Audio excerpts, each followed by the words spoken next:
Hello, everyone. Father Larry. It's with great delight that I tell you this is chapter 31, the last chapter of the Screwtape Letters. To me, this personally feels good. This has been an exercise in perseverance on my part. So to just get through this and finish, you know how hard it is to finish something. I know it must feel good for you if you made it all the way through this thing. And you must feel good, and I feel good too. You know, to finish this off nice and solid is what I intend to do right now. All right, this chapter 31 is great. It's, the credits are coming up and the nice music. All right, it's just beautiful. The guy goes to heaven. He dies in an air raid. And Screwtape's final correspondence here to Wormwood is just once again threatening that he's going to eat him. I love you, why um, as dainty a morsel as ever I grew fat on. I made that point last time. Consuming, and this is the devil's, this is the hell's understanding of love is absorption, where heaven's understanding of love is communion. Now, he wants to eat. He's going to eat Wormwood. So, all right. So, description here of this guy who gets killed, presumably in an air raid now during World War II, taking off dirtied and uncomfortable clothes. Imagining lifting up out of this pile of wreckage and splashing in hot water and giving little grunts of pleasure, stretching their eased limbs. What then of this final stripping, this complete cleansing of a soul that has transitioned to another domain and has left the body? The description and accounts of those who've had near-death experience, who've died and, come back to their body, had an out-of-body experience. They were in extreme pain and in physical duress, accidents of all kinds, whatnot, and what they describe is the pain totally leaving their body. And now they're in a, disembodied state, standing next to their body and their soul, and they feel great. And it's such a contrast with looking at their body and then being totally relieved of that. So, and seeing loved ones and relatives. So this is not fantasy, folks. What he's describing here is what many people have experienced who've had near-death experience, have seen deceased loved ones and relatives, and just the incredible delight of rapturous joy of seeing God, seeing the Lord, encountering this warm, loving light, knowing they're in God's presence now, finally, and like the fog lifts off of their brain and they see with total clarity. And it's just so delightful the way I love hearing people who've had positive near-death experience. The way they describe it is so wonderful. All his doubts became, in the twinkling of an eye, ridiculous. All the doubts that he experienced in his life, it's like, okay, now finally we see clearly, no longer dimly through a mirror, as St. Paul says in 1 Corinthians 13. Okay, we will see clearly on that day. And all doubts will be removed in the twinkling of an eye. That's an expression Paul uses in 1 Corinthians 15. Now, I like one of my favorite scenes in The Lord of the Rings. A profound scene to me is at the end of this ordeal in The Lord of the Rings, and you have the destruction of the ring by Frodo. Hopefully, even if you haven't read the books or seen the movies, you know what I'm talking about. Just look, it's an incredibly epic trilogy of movies or books where this main character, Frodo, takes this evil ring of power and throws it into this fiery furnace, some lava flow underneath this like volcano, and destroys it. But it's like an unbelievable epic ordeal. And at the end of it, he's rescued, and he's like at the extreme, utter limits of his physical, emotional, spiritual, mental resources. And utterly spent to where he's passed out. I mean, he wakes up, in a bed in the palace, in nice clean sheets, and the way they do the scene in the movie is wonderful.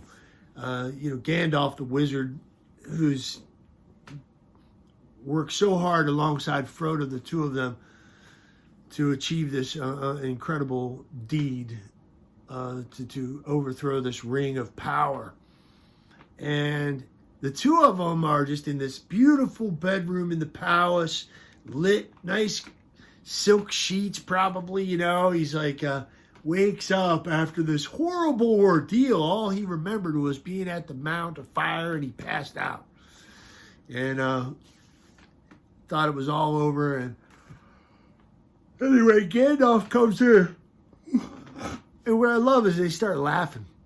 They start laughing. I swear that's what we're going to do. Gales of laughter for 1,000 years when we get to the other side. We are going to laugh so hard. And all, to use C.S. Lewis's favorite word, ridiculous. All this ridiculousness down here. We're going to laugh at ourselves. We're going to laugh at everything. I know it's hard to say that when you see people suffering as I do every day.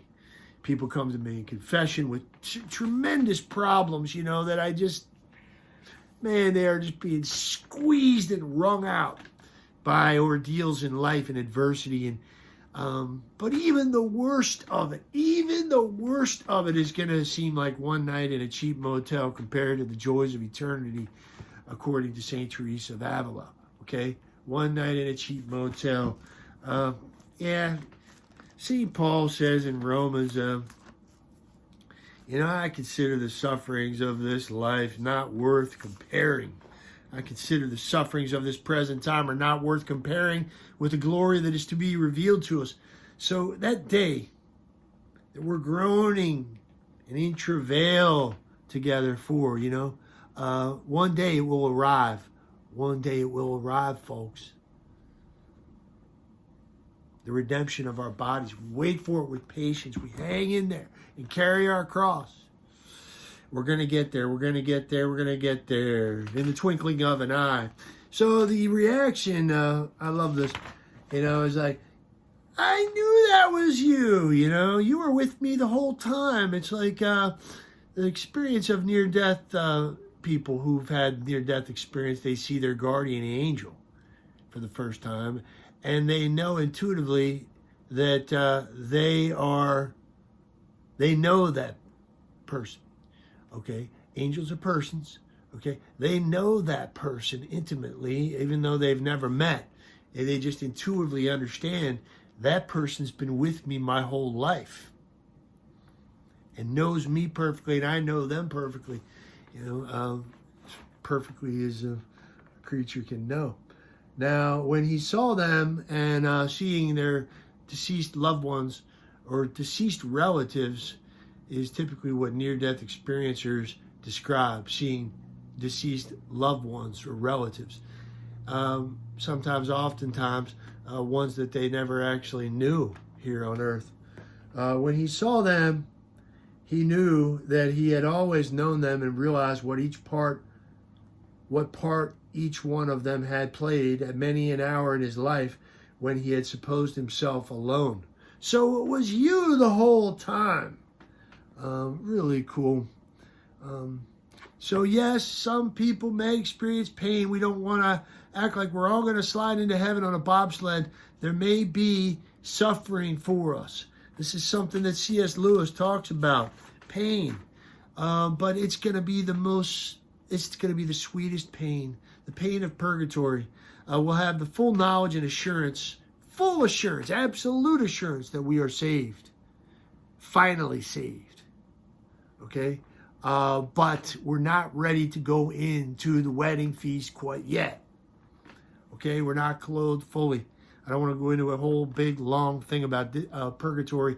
I would love to, because it's an incredibly compelling convincing argument I could make biblically and otherwise, but our souls demand purgatory. C.S. Lewis is a man who believed in purgatory. He was very explicit about that. So many Protestants would be surprised to know that, but C.S. Lewis believed in purgatory. He thought this was a solid doctrine, Christian doctrine. Our souls demand purgatory. Would it not break the heart? Would it not break our hearts if we get over there, we finally make the crossing, the transition to this other heavenly domain, and God simply says, "It is true, my son, that your breath smells and your rags drip with mud and slime, but we're very charitable here, and no one will upbraid you about those things or try to draw them away from you. Enter into joy." Really? That's C.S. Lewis's reaction. What? That's not what I want to hear. I don't want to spend eternity as a dung heap, as Martin Luther used the analogy of us as an eternal dung heap, pile of shit, okay, covered by snow. Pardon my language, but let's just put it in simple terms. A pile of dung, okay, animal dung, or whatever, feces. That's what Martin Luther thought of us, that we are feces, we are entirely depraved, and we're going to remain a pile of feces for all eternity, covered over by the grace of Christ, like snow covering a pile of you-know-what. Man, is that repulsive or what? But that is the false humility of Protestantism sometimes. All right, it gives much greater glory to God to make us pure, to His grace going down in to us and purifying us from within. C.S. Lewis gets that. He understands the working of God's grace is going to make us sanctus, holy. We're not going to have even bad breath when we get to heaven. All right. I assume that the process of purification, he says, will normally involve suffering. Most real good that has been done to me in this life has involved suffering, according to C.S. Lewis here.